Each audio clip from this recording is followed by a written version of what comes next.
Muy buenos días, queridos alumnos del cuarto año de secundaria. También saludo a sus papitos.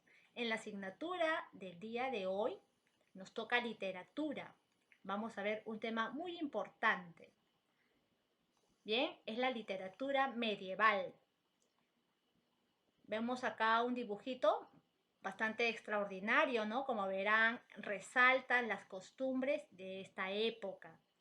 Ahí vemos el cantar, ¿no?, de los nivelungos con las liras y los violines. Bien, seguimos con la explicación. Bien, a continuación vamos a ver el contexto histórico-cultural, ¿no?, de esta época. Se denomina literatura medieval a todos aquellos trabajos escritos principalmente en Europa durante la Edad Media, es decir, durante aproximadamente 1000 años transcurridos desde la caída del Imperio Romano hasta los inicios del Renacimiento a finales del siglo XVI. La literatura de este tiempo estaba compuesta básicamente por escritos religiosos, concepto amplio y complejo, que abarca desde los escritos más sagrados hasta los más profanos. A causa de la amplitud espacial y temporal de este periodo, se hace fácil hablar de la literatura medieval en términos generales, sin caer en simplificaciones. Por ello, es más adecuado caracterizar las obras literarias por su lugar de origen, su lenguaje o su género.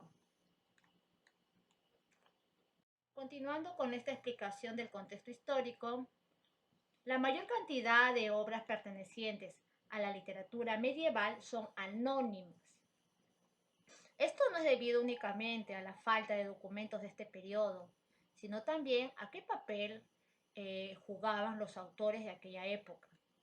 Cuando creaban una nueva historia, no suele quedar claro quién era el autor, ya que atribuían ciertas ideas a otros libros de otros autores. Esto hace que el nombre de los autores individuales sea poco o nada importante y por ello los grandes trabajos de la época nunca son atribuidos a una persona en concreto. Bien, vamos a ver también que la literatura medieval tiene dos grandes divisiones en el sentido de la clasificación: literatura religiosa y literatura profana. Bien, literatura religiosa. Observamos aquí que está compuesta por numerosos himnos de esta época, ¿no? Han sobrevivido con el paso del tiempo. Resaltan aquí el aspecto litúrgico como lo paralitúrgico. Con respecto a la liturgia, ¿no?, en sí misma no estaba establecida y numerosos misales competían y alegaban concepciones individuales de la misa. Ciertos estudiosos religiosos como Anselmo de Canterbury, Santo Tomás de Aquino y Pierre Abelard escribieron largos tratados sobre la teología y filosofía, tratando de reconciliar las enseñanzas de los autores griegos y paganos romanos con las doctrinas de la Iglesia Católica. Las hagiografías o las vidas de los santos también fueron escritas principalmente durante este periodo, a modo de estímulo para el devoto y de advertencia para el resto. Vamos a ver a un personaje que es parte de los representantes de esta literatura religiosa, ¿no? Tenemos a Santo Tomás de Aquino. Es conocido también como el doctor de la Iglesia Católica, ¿no? Defendió a nuestra iglesia. Ven ahí que tiene en una mano la iglesia y en otra mano la Biblia, ¿no? Es un gran doctor, sabio en teología y filosofía. Mucho debatía a los filósofos agnósticos de aquella época, el cual sus bases estaban fundamentadas en la Biblia, ¿no? También tenemos la filosofía católica, para aquellos que se inclinan a esta asignatura. Muy bien. A continuación, nos vamos a ver a la literatura profana. La literatura profana, ¿no? Aquí resaltan ciertas características. Esta literatura laica, ¿no? En este periodo no fue tan productiva como la literatura religiosa, aunque gran parte del material ha sobrevivido y poseemos hoy una gran cantidad de obras de la época. El nacimiento de un nuevo tipo de literatura en la época medieval puede ejemplificarse en el cambio del sentido de la palabra romance, en francés roman. Si en un principio se trató de traducir a las lenguas romances, textos latinos, tanto clásicos, ¿no? Materia antigua. Acá nos habla de reescrituras, ¿no? De las obras como la Eneida, de Ovidio, Estacio y otros. Recuerden que anteriormente hemos hablado de la literatura griega, ¿no? Representantes de ello.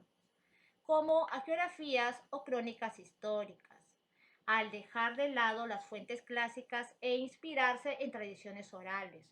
Surgió la expresión, esta expresión es emprende un roman, que quiere decir escribir, crear un romance. Vamos a ver aquí una imagen que acompaña a la literatura profana. Tenemos aquí a los representantes laicos de este periodo, cada uno guardando y escribiendo aquí en estas cajitas musicales, ¿no? Con una manivela que les ayudaba a contemplar, ¿no? Contemplar sus escrituras.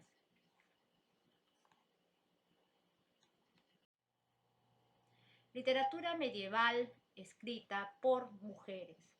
Cabe resaltar la participación de las mujeres, ¿no? En aquella época, donde saben que la mujer no tenía voz ni voto. Vamos a ver aquí, ¿no? A estas mujeres muy importantes que plasmaron también y escribieron en esta época medieval.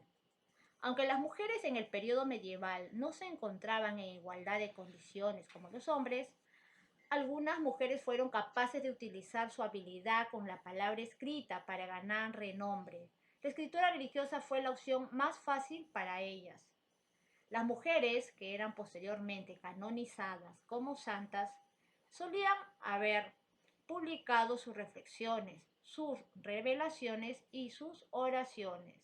La mayor parte de los conocimientos actuales acerca de las mujeres en la Edad Media han sido adquiridos a través de los trabajos llevados a cabo por monjas, como, vamos a ver a una representante en la imagen, ¿no? Tenemos a Santa Clara de Asís, Brígida de Suecia y Catalina de Siena, ¿no?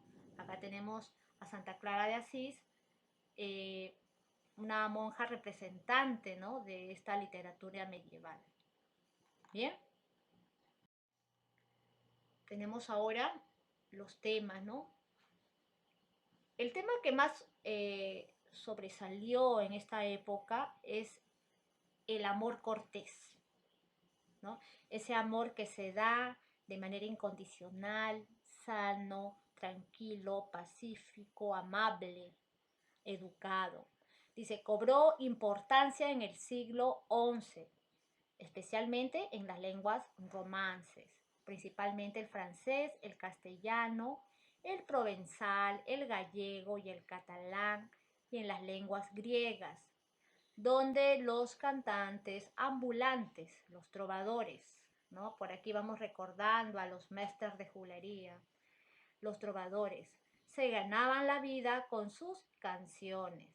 Los escritos de los trovadores suelen ir asociados al anhelo no correspondido, ¿no?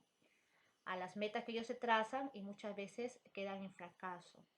Además de los poemas épicos, típicos de la tradición anglo-germánica, como el Cantar de los Nibelungos, otros poemas épicos incluidos dentro de los cantares de gesta, como el Cantar del Mío Cid, obra representativa de esta época medieval, ¿no? Ya le hemos escuchado también en tercer año de secundaria, el poema del Mío Cid, ¿no?